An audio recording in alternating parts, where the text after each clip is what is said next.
Hello दोस्तों, स्वागत है आप सभी का आज के इस नए वीडियो में। सो फ्रेंड्स, आज के इस वीडियो में मैं आप लोगों को कक्षा 10 जीव विज्ञान के चैप्टर 2 जीव जनन कैसे करते हैं के अध्याय को बताने वाला हूं। इस वीडियो में मैं आप लोगों को विथ नोट्स बताऊंगा कि इस चैप्टर में हम लोग क्या क्या चीज़ पढ़ेंगे, एंड उसका पीपीटी भी चाहिए तो आपको पीपीटी भी मिल जाएगा, पीडीएफ भी मिल जाएगा।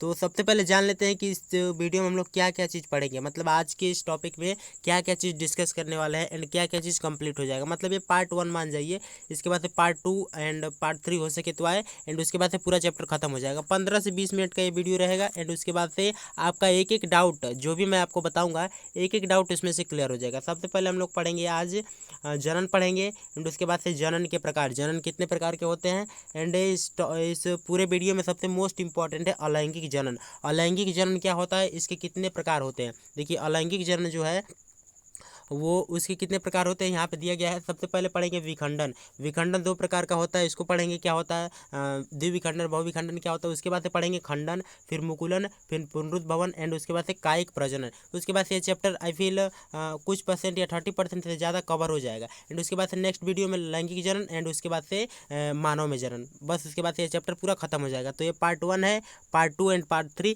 इसके बाद से आएगा। तो चलिए शुरू करते हैं आज का वीडियो, और मैं आपको बताता हूँ इस वीडियो में एक एक डाउट को जो आपको क्वेश्चन में देखने को मिलते हैं। तो चलिए शुरू करते हैं।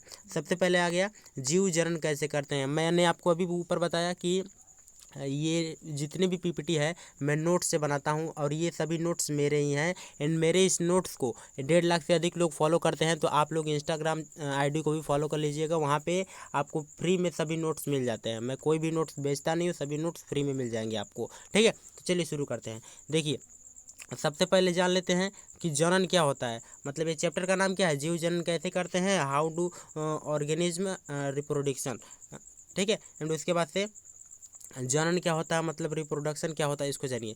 दिया है कि जीवों में होने वाली वह प्रक्रिया। जनन का सीधा सा मतलब ये हो कि अपने जैसे नए जीवों को जन्म देना, मतलब ऐसी क्रिया जिसके द्वारा नए जीवों का उत्पत्ति होता है या नए जीवों को जन्म मिलता है, वो क्या होता है, जनन। क्या जनन कहलाता है। इसको सीधे से डिफिनीजन के माध्यम से समझते हैं कि जीवों में होने वाली वह प्रक्रिया जिसके अंतर्गत जीव अपने ही जैसे नए संतति को जन्म देते हैं, जनन कहलाता है। मैंने अभी बताया ना कि अपने जैसे नए को जन्म देने की प्रक्रिया को ही क्या क्या कहते हैं, जनन कहते हैं, मतलब रिप्रोडक्शन कहते हैं, ठीक है। जनन और प्रजनन सेम होता है, उसमें कुछ खास डिफरेंस नहीं होता है। एंड उसके बाद से ये था जनन की परिभाषा क्या है, साइंटिफिक डिफिनेशन भी, एंड जो कॉमन यूज होने वाली डिफिनेशन वो भी आप लोगों ने पढ़ लिया। एंड जनन की आवश्यकता क्यों पड़ती है, इसको हम लोग समझ लेते हैं कि नेसेसरी ऑफ रिप्रोडक्शन। इसको थोड़ा सा पढ़ना इसलिए जरूरी है क्योंकि ये आपका चैप्टर का इंट्रोडक्शन है। अभी हम लोग इंट्रोडक्शन पढ़ रहे हैं, अभी चैप्टर में इंक्लूड नहीं हुए, उसमें इंटर नहीं किए हैं, ठीक है। तो जन की आवश्यकता क्यों पड़ती है, जैसे यहाँ पे दिया गया कि इसके निम्नलिखित कारण है कि जन से ज़्यादातर आवश्यकता और उपयोगिता किसी जाति की निरंतरता को बनाए रखने के लिए होती है। कोई जाति यदि एक्सपायर मतलब खत्म होने वाली है, उसका नामो निशान खत्म होने वाला है, तो जनन के माध्यम से उसकी जाति को बचाया जा सकता है। एंड उसके बाद देखिए, जनन द्वारा जीव अपने जैसे समान लक्षण वाले जीवों को उत्पन्न करता है, अभी मैंने आपको ऊपर बताया ही। एंड उसके बाद देखिए, इसका तीसरा वाला क्या दिया गया है कि जीवों में अनुवांशिक लक्षण और उनके संतान वंशागत होते हैं, इसी कारण संतान जनन के समान होती है। अब संतान जो होती है वो जन को मतलब कि अपने पिता के ही समान होती है, ठीक है। अब उसके बाद दिया है कि जातियों की उत्तरजीविता हेतु जनन की आवश्यकता पड़ती है। एंड ये था जनन के कुछ मतलब कि छोटे छोटे टॉपिक, एंड उसके कुछ इंपॉर्टेंट पॉइंट जो आप लोगों ने पढ़ लिया। एंड अब स्टार्ट होता है मेन पॉइंट, जो है क्या है, जनन के प्रकार, टाइप्स ऑफ रिप्रोडक्शन। और ये कितने प्रकार के होते हैं ये जानना मोस्ट इंपॉर्टेंट है। जनन जो होते हैं 2 प्रकार के होते हैं। सबसे पहला अलैंगिक जनन, एंड दूसरा वाला है लैंगिक जनन। मैंने यहाँ पे नाम तो नहीं लिखा है, आज पूरा अलैंगिक जनन मैं आपको इस वीडियो में कवर करा दूंगा। पूरा अलैंगिक जनन खत्म हो जाएगा, एक भी डाउट नहीं बचेगा अलैंगिक जनन में। तो सबसे पहले जानते हैं कि अलैंगिक जनन और लैंगिक जनन होता क्या है। देखिए, अलैंगिक जनन का मतलब होता है ये अलैंगिक जनन का सीधा सा मतलब होता है कि जिसमें जनन के लिए केवल एक ही जीव की आवश्यकता पड़े, एंड उसी का सेम विपरीत होता है अलैंगिक जनन, जिसमें जनन के लिए 2 जीवों की आवश्यकता पड़ती है किसी भी तरह, ठीक है। नर मादा दो जीवों की आवश्यकता पड़ती है, लेकिन अलैंगिक जन्म में ऐसा नहीं होता है, केवल एक ही जीव की आवश्यकता पड़ती है। अब समझिए अलैंगिक जन्म की डिफिनेशन क्या दिया गया है। इसे हम लोग इंग्लिश में बोलते हैं असेक्सुअल रिप्रोडक्शन। देखिए दिया गया है कि वह प्रक्रिया जिसमें एक ही जीव अपने जैसे नए जीव को जन्म देता है अलैंगिक जन्म कहलाता है। अपने जैसे नए जीव को जन्म देने के लिए कितने जीव की आवश्यकता पड़ती है, तो ओनली देन ओनली एक ही जीव की आवश्यकता पड़ती है। मतलब एक ही जीव अपने जैसे नए जीवों को जन्म देता है, यही क्या होता है, सेक्सुअल रिप्रोडक्शन होता है। जैसे यहाँ पे दिया गया कि वह आनुवांशिक रूप से अपने जनक के समान होता है। मतलब कि अभी मैंने बताया कि जो जनन की प्रक्रिया है, जनन की आवश्यकता में मैंने आपको बताया कि जनन वह क्रिया है जिसमें कि संतान जो होता है किसके जैसे होता है, अपने जनकों के द्वारा होता है, अपने माता पिता के द्वारा होता है। तो ये जो अलैंगिक जनन है इसमें भी सेम कैसा होता है, अपने जनक के द्वारा होता है। जनक का मतलब क्या, जो इसे उत्पन्न करता है, मतलब पिता। ठीक है। अब देखिए यहाँ पे दिया गया है कि पादपों में अलैंगिक जन्म बहुत तीव्र होता है। ज़्यादातर अलैंगिक जन्म किस में पाया जाता है, पादपों में ही पाया जाता है। तो पादपों में बहुत तीव्र होता है, लेकिन जीवों में भी पाया जाता है। उसको हम आज के इस वीडियो में कवर करने वाले हैं। जैसे यहाँ पे दिया गया है कि जंतुओं में अलैंगिक जन्म बहुत कम होता है, केवल निम्न जंतु जैसे अमीबा, यूग्लिना इत्यादि में देखने को ही मिलता है। इसी में केवल मतलब छोटे छोटे जंतु होते हैं, केवल इसी में अलैंगिक जन्म देखने को मिलता है। एंड उसके बाद से जो लैंगिक जन्म होता है वो सभी जीवों में देखने को मिलता है। तो आज की इस वीडियो में आपको पूरा अलैंगिक जन्म बता दूंगा कि इसमें पाया जाता है, उसके कितने टाइप्स है। मैंने अभी ऊपर आपको बताया ना कि खंडन, विखंडन, मुकुलन, ये सभी आपको बताऊंगा। लेकिन उससे पहले थोड़ा सा पढ़ लेते हैं इसके लक्षण क्या होते हैं अलैंगिक जन्म के। इसको पढ़ने की वैसे आवश्यकता नहीं है, लेकिन मैं आपको पढ़ के बता देता हूँ इसके लक्षण क्या होता है। जैसे दिया गया कि इसमें संतान का एक ही जनक होता है, मतलब एक ही जनक के द्वारा संतान उत्पन्न होता है। इस प्रकार के जनन में कोशिका समसूत्री विभाजन करते हैं। समसूत्री विभाजन क्या होता है वो मैं आपको लास्ट वाले चैप्टर में आनुवांशिकता वाले चैप्टर में बताऊंगा। एंड दिया गया है कि इस प्रकार के जनन में युग्मकों का निर्माण निषेचन द्वारा होता है। निषेचन द्वारा नहीं होता, इसमें निषेचन होता ही नहीं है। निषेचन में दो नर युग्मक, नर और मादा युग्मक की जरूरत पड़ती है, लेकिन इसमें निषेचन में होता ही नहीं है, तो उसमें जरूरत क्या पड़ेगी।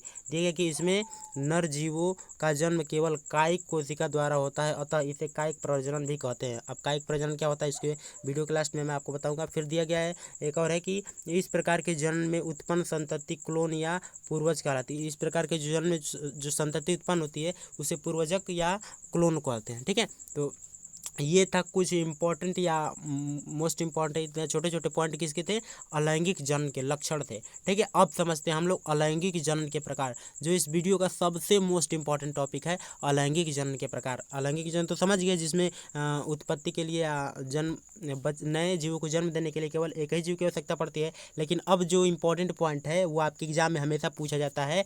एंड एक एक चीज़ आप लोग अच्छे से नोट कर लीजिएगा। इसकी पीडीएफ चाहिए तो वीडियो की डिस्क्रिप्शन में इसकी पीडीएफ का लिंक होगा, वहाँ से आप ले सकते हैं। वो क्या चीज़ है, इसके प्रकार। और ये प्रकार में सबसे पहला वाला प्रकार है विखंडन, जिसे फ्यूजन बोलते हैं, फ्यूजन बोलते हैं। अब विखंडन क्या होता है इसको समझिए कि वह प्रक्रिया जिसमें जीव दो या दो से अधिक भागों में बंट जाते हैं। विखंडन का सीधा सा मतलब कि कोई एक जीव है, जैसे यहाँ पे मैं आपको एक जीव बना देता हूँ, कोई एक जीव है, ठीक है, कोई एक जीव है, ये वाला जीव। और ये विखंडन की प्रक्रिया में क्या होता है कि ये एक जीव दो भागों में बंट जाता है, एक इधर आ जाएगा एंड एक इधर आ जाएगा, दो भागों में बंट जाता है। मतलब कि दिया गया है कि वह प्रक्रिया जिसमें जीव दो या दो से अधिक भागों में, कोई कोई दो भागों में बढ़ता है, कोई कोई तीन चार भागों में, अधिक भागों में बढ़ जाता है, तो दो या दो से अधिक भागों में बढ़ जाता है। बस इसी प्रक्रिया को हम लोग क्या बोलते हैं, अलैंगिक जन्म, विखंडन बोलते हैं। अलैंगिक जन्म नहीं, विखंडन बोलते हैं। और इसके एग्जाम्पल क्या है, जैसे जीवाणु जो होते हैं वो दो या दो से अधिक भागों में विभक्त हो जाते हैं। युगलिना, अमीबा, ये सभी किसके उदाहरण है, तो विखंडन के उदाहरण है, ये विखंडन के उदाहरण है। ठीक है। एंड उसके बाद से विखंडन तो समझ गए, जिसमें जीव दो या दो से अधिक भागों में टूट जाता है या भागों में बंट जाता है। अब उसके उदाहरण को भी समझ लिए कि जीवाणु, युगलिना एंड अमीबा। अब इसके प्रकार को समझ लें, विखंडन का भी प्रकार होता है, जैसे कि एक होता है द्विविखंडन, बाइनरी फ्यूजन, एंड एक होता है बहुविखंडन, जिसे हम लोग बोलते हैं मल्टीपल फ्यूजन। अब द्विविखंडन का मतलब सीधा सा ये है कि एक जीव है, एक जीव इतना बड़ा ये जीव है, एंड इसका ये टू पार्ट हो गया। इसको कलर को हम थोड़ा रेड कर ले रहे हैं।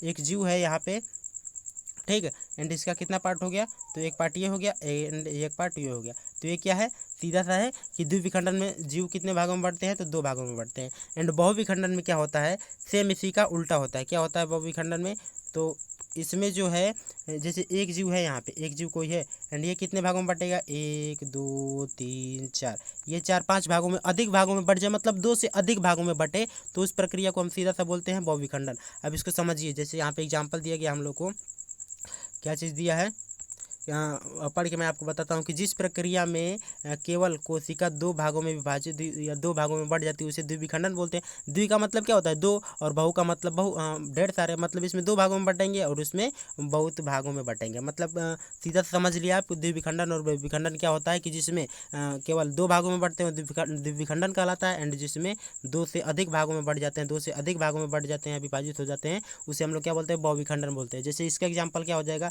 प्लाज्मोडिया हो जाएगा, शैवाल हो जाएगा, स्पोरोजोआ इत्यादि, ये सभी किसके एग्जाम्पल हैं, तो बहुविखंडन के एग्जाम्पल हैं। द्विविखंडन भी समझ लिए, विखंडन भी समझ लिए, द्विविखंडन भी समझ लिए, एंड बहुविखंडन भी समझ लिए। एंड उसके बाद से अब आ गया खंडन।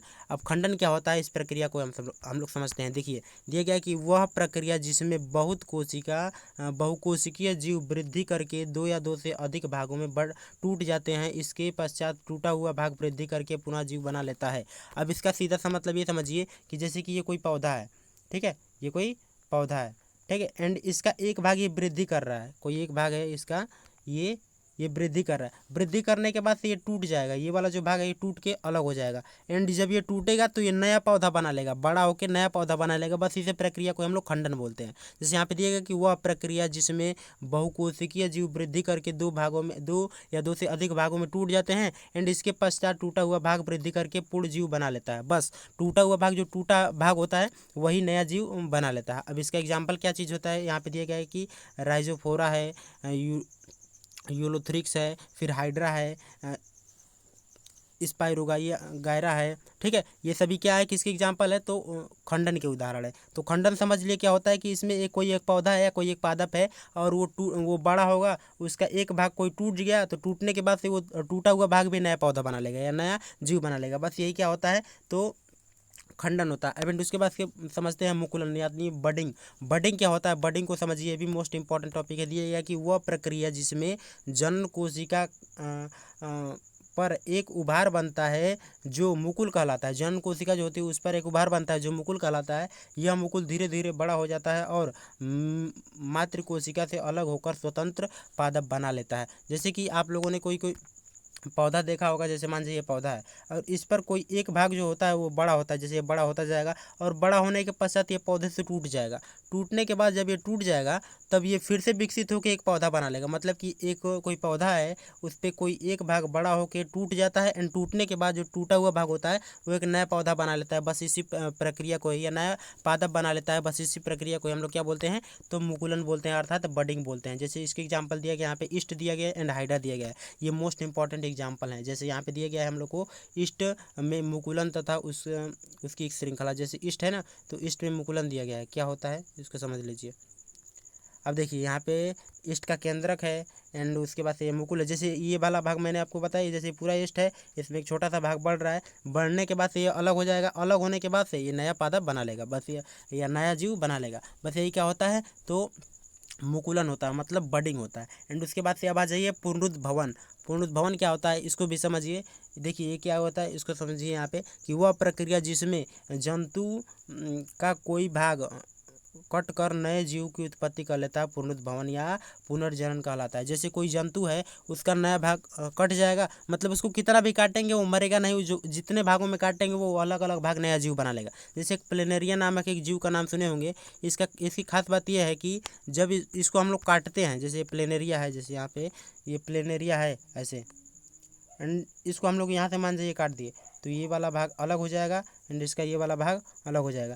तो ये कटने के बाद से क्या होता है कि ये अलग जीव बन जाता है एंड ये अलग जीव बन जाता है। मतलब कटने के बाद से ये मरते नहीं हैं, अलग अलग जीव का निर्माण कर लेते हैं। बस यही क्या होता है, पुनरुद्भवन होता है।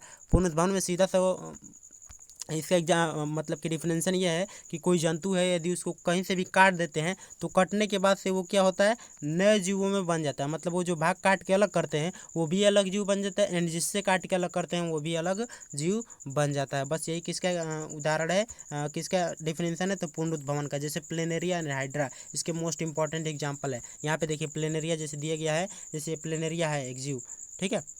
एंड जैसे इसको काटेंगे, इसके मुंडी को काट दिए हैं, जैसे यहाँ पे देखिए इसके मुंडी को काट दिए हैं एंड 3 भागों में कर दिए हैं। और उन 3 भागों में करने के बाद मुंडी का अलग वो जीव बन गया, एंड उसके बाद से पूंछ अलग जीव बन गया, एंड बीच वाला जो भाग है वो एक अलग जीव बन गया, 3 जीव बन गया। मतलब एक प्लेनेरिया को 3 भागों में काटे हैं तो काटने के बाद से वो 3 जीव बन गया है। वो मरा नहीं है कि मर के ख़त्म हो जाएगा, ये क्या बना है, नए नए जीव का निर्माण कर लिया। बस यही क्या होता है, तो पुनरुद्भवन होता है। एंड उसके बाद से समझिए जीवाणुओं द्वारा। अब जीवाणुओं द्वारा भी कई कई जीवों में क्या होता है, तो जनन होता है। किस प्रकार से होता है, एंड यहाँ पे दिया गया है बीजाणुओं द्वारा, ठीक है। किसके द्वारा, बीजाणुओं द्वारा, ठीक है। बीजाणुओं द्वारा किस प्रकार से होता है, तो ये इसमें आपको बताऊंगा।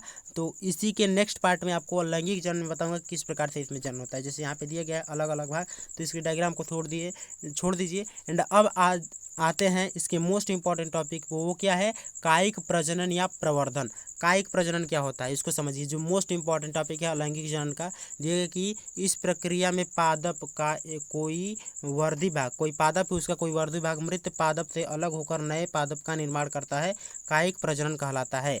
कोई पादप का वर्धी भाग है, एक पुराना भाग है, वो मृत को पादप से अलग हो जाएगा, मातृ पादप से अलग होकर नए जीव का निर्माण कर लेगा। जैसे ये पादप है कोई, और इसका कोई एक वर्धी भाग है कटा हुआ या कोई अलग निकला हुआ भाग है, एंड ये पादप से अलग होके नया जीव बना लेगा। ये इसको काट के हम लोग अलग किसी नए जगह शिफ्ट कर देंगे, वो अलग जीव बन जाएगा, ठीक है। एंड वही क्या है, जैसे कि गन्ना का नाम आप लोगों ने सुना होगा, गन्ना, गुलाब, अंगूर इत्यादि, इन सभी में कायिक प्रवर्धन पाया जाता है। जैसे गन्ना का आप लोगों ने बीज देखा है, तो आई फील किसी ने भी नहीं देखा होगा, हालांकि मैंने भी नहीं देखा है, ठीक है। एंड गन्ना में क्या होता है, छोटे छोटे ऐसे क्या पाए जाते हैं, आँख पाई जाती है, छोटी छोटी क्या होती है, आँख पाई जाती है। और गन्ना को जब बोया जाता है तो गन्ना का बीज तो होता नहीं है, तो इसके एक एक आँख को यहाँ से काट लिया जाता है। काटने के बाद से इसी को ज़मीन में बोया जाता है। तो जब इसको बो देते हैं तो इससे नया गन्ना का पौधा तैयार हो जाता है। बस यही क्या होता है, तो कायिक प्रवर्धन होता है। एंड गुलाब में भी ऐसा होता है, गुलाब का बीज तो होता है, लेकिन गुलाब लगाने के लिए गुलाब की कोई तना लाएंगे पुरानी, उसको नीचे से काट के बस उसी को ज़मीन में लगा देंगे, इससे नया पौधा बन जाएगा। अंगूर में भी ऐसे ही होता है, उसके लताओं को लगा देते हैं, ठीक है। तो ये सभी क्या है, तो कायिक प्रवर्धन है। एंड कायिक प्रवर्धन के देखते हैं कि प्राकृतिक कायिक प्रवर्धन क्या होता है। जैसे कि जड़ द्वारा होती है।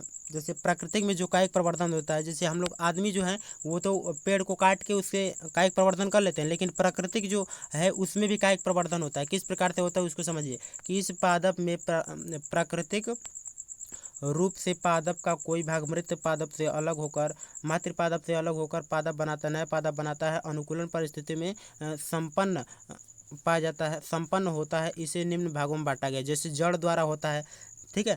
कायिक प्रवर्धन किसके द्वारा होता है, जड़ द्वारा होता है। बाय रूट जैसे दिया गया है कि जिन जड़ों में भोजन संचय होता है, अनुकूल परिस्थिति में कायिक कलिकाएं नए पादप का निर्माण कर लेते हैं। जैसे शकरकंद और पुदीना। शकरकंद को आप लोगों ने देखा होगा कि शकरकंद ही बोया जाता है। जैसे शकरकंद जो है उसका नीचे वाला जो भाग होता है, जो हम लोग खाते हैं, वो क्या होता है, तो एक प्रकार का जड़ होता है। शकरकंद जो है वो जो खाते हैं वो क्या है, जड़ होता है, ठीक है। एंड आलू जो है, आलू वो खाते हैं जो हम लोग ना, वो जड़ या कोई और भाग नहीं होता, उसका फल नहीं होता। आलू जो होता है वो तना होता है, ठीक है। तो इसको आप याद कर लीजिएगा, कायिक प्रवर्धन द्वारा उसका अलग अलग बढ़ाया जाता है। एंड पत्ती द्वारा भी, पत्ती द्वारा किस प्रकार से कायिक प्रवर्धन होता है, जैसे कुछ पत्तियां में भोजन संग्रह होता है, यह कलिका पादप का निर्माण करती हैं तथा अनुकूलन परिस्थिति में नए पादप का निर्माण करते हैं। जैसे ब्रायोफिल्म होता है, बिग्नोरिया होता है, फिर एक घाव पत्ता होता है। ये सभी क्या होते हैं, तो इस पत्ती द्वारा इसमें क्या होता है, तो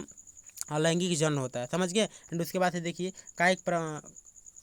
कृत्रिम कायिक प्रवर्धन किस प्रकार से होता है, जिससे हम लोग करते हैं कृत्रिम कायिक प्रवर्धन। अब कलमी आप लोगों ने सुना होगा कि पेड़ के एक भाग को काट के उसको दूसरे जगह किसी अन्य भागों में लगा देते हैं, शिफ्ट कर देते हैं। जैसे यहाँ पे देखिए कि मानव द्वारा पादपों में कृत्रिम ढंग से किए गए कायिक प्रजनन को कृत्रिम कायिक जनन बोलते हैं। अब जैसे कृत्रिम, जैसे यहाँ पे दिए गया कि कलम लगाना, बाई कटिंग कलम लगाना। अब क्या होता है इसको समझिए। जैसे दिया गया कि इस विधि में अच्छे विकसित परिपक्व पादप को शाखाओं को काटकर भूमि में दबा देते हैं। जैसे कोई अच्छा पेड़ पौधा दिख रहा है, मतलब कि जिसके जड़ जिसके तना को हम लोग लगा सकते हैं, तो उसके एक तना को काट लेंगे जो पुराना तना, जैसे गुलाब का देख लीजिए, गुलाब का पूरा पौधा है तो उसकी एक पुरानी डंठल को हम लोग काट लेंगे, नीचे से काट के, एंड इस भाग को हम लोग जमीन में यदि लगा दिए, मिट्टी से ढक के जमीन में लगा दिए एक भाग को, तो ये नया गुलाब का पौधा बन जाता है। बस यही क्या होता है, का एक कृत्रिम या बोल सकते हैं कलम लगाना होता है, समझ गए ना। तो जैसे यहाँ पे देखिए कि गन्ना, गुलाब, गुड़हल, ये सभी क्या है, किसके उदाहरण है, तो कृत्रिम कलम लगाना के उदाहरण है। मतलब बाई कटिंग द्वारा इनका ही क्या किया जाता है, या इनमें अलैंगिक जन्म होता है। तो समझ गए। अब कायिक प्रजनन के लाभ क्या होते हैं, जैसे यहाँ पे दिए गए कि एडवांटेज ऑफ वेजिटेबल प्रोसेस।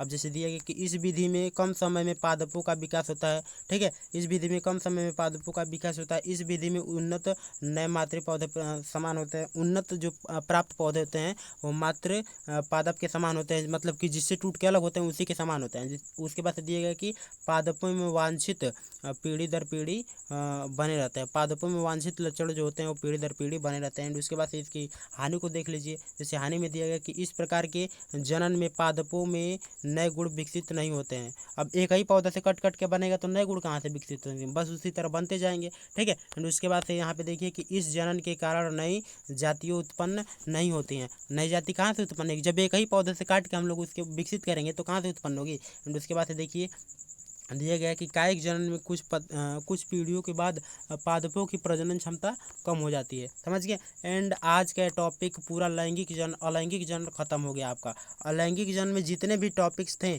मैंने सभी को एक एक करके कवर कर दिया। क्या कहते थे, सबसे पहला था खंडन विखंडन था, द्विविखंडन, बहुविखंडन, फिर उसके बाद से खंडन था, मुकुलन था, पुनरुत्भवन था, कायिक प्रजनन था। ये सभी टॉपिक मैंने एक ही करके बता दिया। एंड उसके बाद से अलैंगिक जनन की परिभाषा क्या होती है, जनन क्या होता है, जनन कितने प्रकार के होते हैं, सभी को मैंने बता दिया। तो इसके बावजूद भी आपको इस टॉपिक में मैंने आपको जो पढ़ाया है इसमें यदि आपको कोई डाउट हो तो आप मुझसे कमेंट करके पूछ सकते हैं, मैं आपको रिप्लाई जरूर करूंगा। एंड उसके बाद से इसका पार्ट 2 जब वीडियो अपलोड करूंगा 2 दिन बाद या 1 दिन बाद, तब उसमें आपको बताऊंगा लैंगिक जनन क्या होता है और पुष्पीय पादपों में किस प्रकार से पुष्प में अलैंगिक जनन होता है और उसमें बीज का निर्माण होता है, ठीक है। तो नए पौधे बीज के द्वारा हम लोग प्राप्त कर सकते हैं। एंड उसके बाद से थर्ड वाले टॉपिक में आपको बताऊंगा मानव में लैंगिक जनन, ठीक है, कि मानव में नर और मादा लैंगिक जनन किस प्रकार से होता है उसको मैं आपको बताऊंगा, ठीक है। मैं आशा करता हूँ कि आज का पूरा वीडियो आपको समझ में आया होगा। तो आज की इस वीडियो में मैं आप लोगों को इतना ही बताने वाला था।